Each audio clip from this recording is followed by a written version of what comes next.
এই যে দেখুন আজকে বন্ধুরা, আজকে আমি কি নিয়ে চলে এসেছি দেখুন শুধু। বাবা, এত বড় চিংড়ি মাছ! দেখেছেন কি সুন্দর?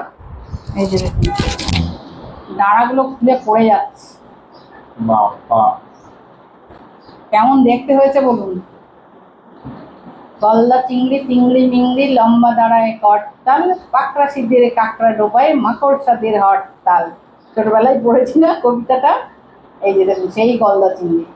আজকে এই গলদা চিংড়ি দিয়ে কি করবো জানেন? গলদা চিংড়ির মালাইকারি করবো। তাহলে চলুন দেখতে থাকুন।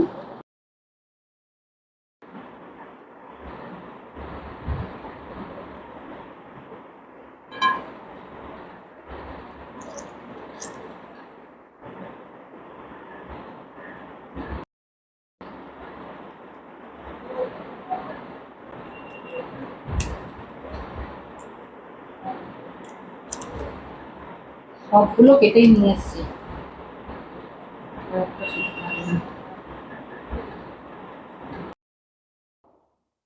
আমি তো আপনাদের দেখালাম গলদা চিংড়ি দেখিয়ে কাটতে গেছিলাম।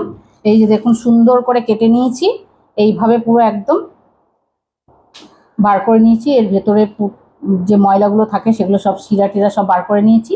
আর এইভাবে দেখুন সুন্দর করে কাটি ঢুকিয়ে দিয়েছি, দিয়ে এরকমভাবে আমি রেডি করে নিয়েছি। আর ডাঁড়গুলো আমি এভাবে কেটে নিয়েছি, কিন্তু সবগুলো কাটতে পারিনি বন্ধুরা, খুব ধার।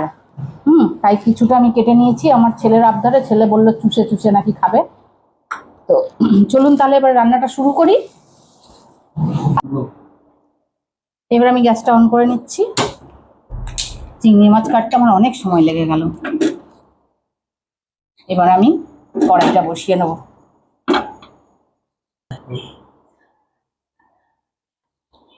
কড়াই আমার গরম হয়ে গেছে, এবার কড়াইতে তেল দিয়ে দেবো চিংড়ি মাছগুলো ফ্রাই করার জন্য।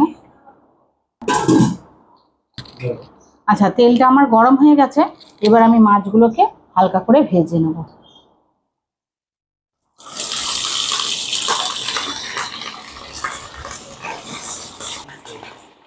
এই যে দেখুন চিংড়ি মাছের আমার একদিকটা কালার হয়ে গেছে, আর একদিকটা আমি উল্টে দেবো। দেখ কি সুন্দর কালার এসছে, দেখ দেখেছিস? এই যে দেখুন চিংড়ি মাছগুলো আমার ভালো করে ভাজা হয়ে গেছে। আর এই যে দেখুন কি সুন্দর কালার এসছে। আর দেখুন একদম সোজা হয়ে রয়েছে। এই চিংড়ি মাছগুলো এভাবে সোজা হয়ে না থাকলে ভালো লাগে না দেখতে। করে আমি সব চিংড়িগুলো ভেজে নিয়ে আপনাদের দেখাচ্ছি। এই যে সবগুলো আমার ভাজা হয়ে গেছে। এই দেখুন ডাঁড়গুলো কি সুন্দর লাল লাল হয়ে গেছে সব। এই যে দেখুন তেলের মধ্যে দিয়ে দেবো আমি কয়েকটি থেতো করা এলাচ। এই যে দেখুন থেতো করা এলাচ দিয়ে দেবো, আর কয়েকটি তেজপাতা দিয়ে দেবো, আর দুটি শুকনো লঙ্কা এখন দেবো, আর কয়েকটি পরে দেবো। এবার আমি দুটো বড় ধরনের পেঁয়াজ পেস্ট করে নিয়েছি, কারণ এখানে আমার আছে 1 কেজি চিংড়ি মাছ, তাই আমার দুটো বড় পেঁয়াজ লাগবে। আমি এটা পেস্ট করে নিয়েছি, এটা এবার আমি তেলের মধ্যে দিয়ে দেবো।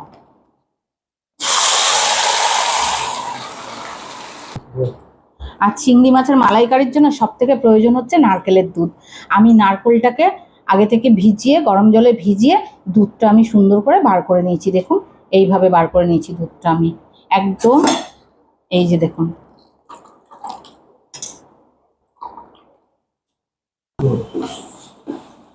আচ্ছা, এই যে দেখুন আমার মশলাটা, পেঁয়াজটা পুরো ভাজা ভাজা হয়ে গেছে। এবার আমি এক এক করে মশলাগুলো অ্যাড করব। তার আগে আপনাদের বলে নিই, যদি হাতে সময় থাকে একটু শিলে বেটে মশলা করে সেই মশলা দিয়ে রান্না করে দেখবেন, দারুণ স্বাদ হয়। যেটা মিক্সারে পেস্ট করে যে মশলাটা আমরা রান্না করি অতটা স্বাদ আনে না। আপনারা শিলে বেটে যদি করতে পারেন তাহলে অনেক সুন্দর স্বাদ আসে তরকারিতে। কিন্তু এখন সময়ের অভাবে অনেকেই মিক্সারে করে নেয়, আমিও মাঝে মাঝে করে নিই। কি করব বলুন, কিছু তো করার নেই। পেঁয়াজটা আমার ভালো করে ভাজা ভাজা হয়ে গেছে।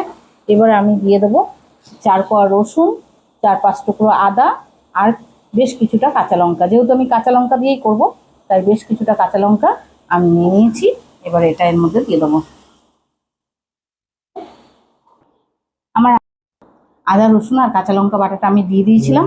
এবারে ওটা কিছুক্ষণ নাড়াচাড়া করে আমি একটু ওর মধ্যে ঘি দেব।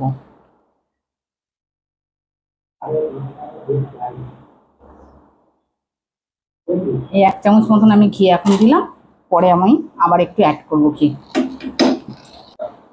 এবার আমি এর মধ্যে দিয়ে দেবো পরিমাণ মতন নুন।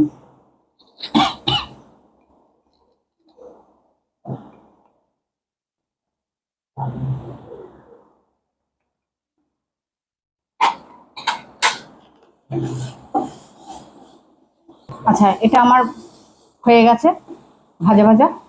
এবার আমি আদা রসুনের কাঁচা গন্ধটা চলে গেছে, এবার আমি দিয়ে দেবো কাজু বাদাম আর পোস্ত বাটা।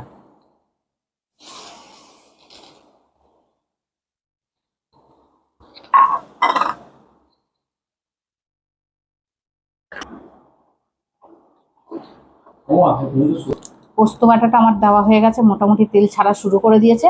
এই স্টেজে আমি দিয়ে দেবো একটু গুঁড়ো গরম মশলা, হালকা করে দেবো।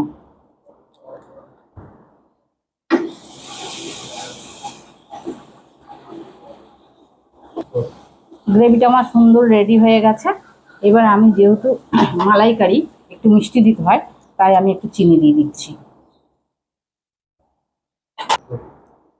এবার আমি যে নারকেলের দুধটা বার করে রেখেছিলাম, আপনাদের দেখিয়েছিলাম, এবারে নারকেলের দুধটা আমি দিয়ে দিচ্ছি।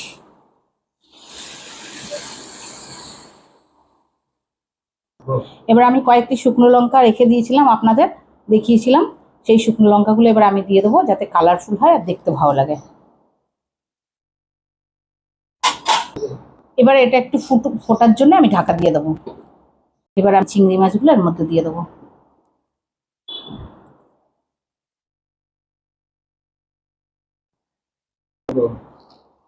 এই সব মাছগুলো আমার দেওয়া হয়ে গেছে। এবার আমি আরেকটু হালকা গরম মশলা ওপর দিয়ে দেবো।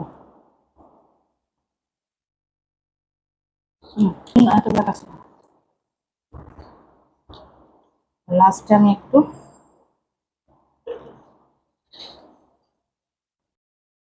দেখি কেমন হয়েছে।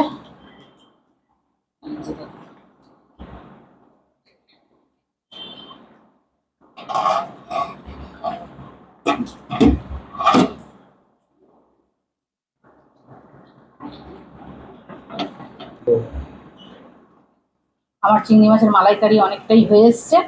এবার আমি এর মধ্যে একটু কাঁচা লঙ্কা দিয়ে দেবো, চেরা কাঁচা লঙ্কা ওপর দিয়ে দেবো। কাঁচা লঙ্কার যে একটা আলাদা স্বাদ আছে, সেই স্বাদটা আনার জন্য আমি দিলাম। এই যে দেখুন, আমার চিংড়ি মাছের মালাইকারি তৈরি হয়ে গেছে।